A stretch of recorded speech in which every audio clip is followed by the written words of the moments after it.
สบายดีเนาะข้าพเจ้าชื่อภูมิสวัสดิ์คำมีไซจะมาแนะนำเทคนิคการปลูกคาเนาะสำหรับการปลูกคาเนาะก็เป็นอันนึงที่มันมีความสำคัญต่อการดำรงชีวิตหรือว่าติดพันกับรายรับเนาะการปลูกคานี่มันปลูกได้ทาง3ประโยชน์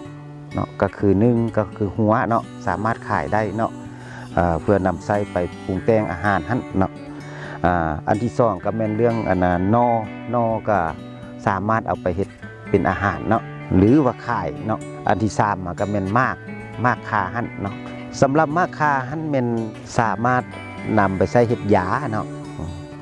หรือว่าขายบ่ว่าจะเป็นทางตลาดภายในแล้วก็ตลาดสากลหั่นส่วนการปลูกคาหั่นเป็นเราจะแนะนำลักษณะแนวพันธุ์หั่นเนาะก็สิมีนอเนาะนออ่อนมันนี้แล้วก็นอแก่มันนี้เนาะคันท่าว่าอันผู้ใดสามารถแยกได้ก็แยกเนาะอันนี้ข้าพเจ้าเฮ็ดนอเลยส่วนที่ลำแก่มันนี้เนาะแม่นเฮามาแล้วเฮาแม่นเฮาตัดจงไว้ประมาณมุ่ง55-60 เซนเนาะส่วนนออ่อนมันนี้เนาะพวกเฮารักษาไว้เนาะก็สิออกเป็นลักษณะนี้เนาะแนวพันธุ์ของเฮา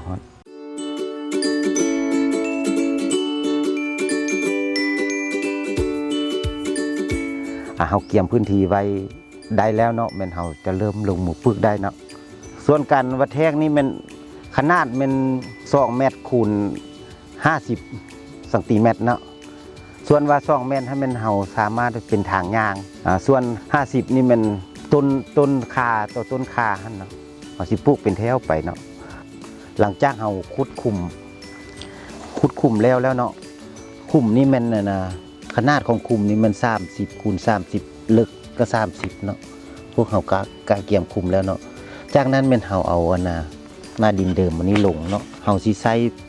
ผสมกับฝุ่นคอกเนาะประมาณอยู่ครึ่งกิโลเนาะเฮาใส่นี่ผสมกับหน้าดินเดิมอันนี้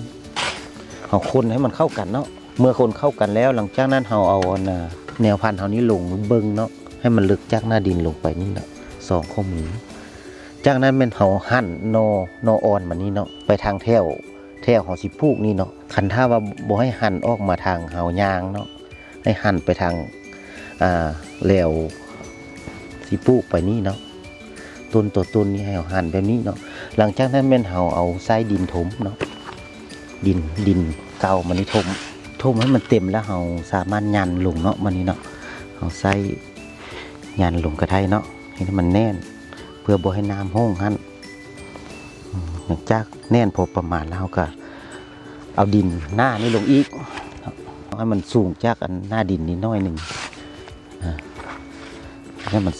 เฮ็ดให้มันสวดได้น้อยหนึ่งเนาะเพื่อว่าฝนตกแล้วมันก็สิยุบลงถ้าว่าเรามีวัชพืชอันที่เราทางหญ้าทางอย่างนั้นเรามาปกมาคุมนี่ตืมเนาะเพื่อให้มันรักษาความซุ่มมันไว้เนาะจากนั้นเราปลูกคุมหนึ่งนี่แหละเนาะคุมที่2เราก็สิมาขุดอีกเนาะขุดเฮ็ดแบบเดียวกันนี่ก็เลี้ยนกันไปเนาะคุมที่1ที่2ที่3ที่4ไปเนาะให้มันจนสุดขอบเขตพื้นที่เฮาอะไรเนาะหลังจากเฮาปลูกแล้วเฮาไม่หลักมันนี่มาเสียบไว้คือเก่าเนาะมาเสียบใส่จุดเก่าเพื่อรักษาแถวมันหั่นเนาะแล้วเนาะมันเฮาสามารถกันท่าว่าเนาะมันแห้งแล้งหรือว่ามันฝนบ่ตกเนาะระยะยาวนานหั่นพวกเฮาต้องได้ใส่น้ำหั่นหดตืมเนาะเพื่อให้มันซุ่มมันอันนั้นเนาะเพื่อบ่ให้มันตายเนาะกันถ้าฝนบ่ตกเนาะจะถือว่าสำเร็จเนาะเจ้ามาฮอดนี้การแนะนำวิธีการปลูกคาเฮาก็ได้สำเร็จลงเนาะนั้นก็ขอบใจนะ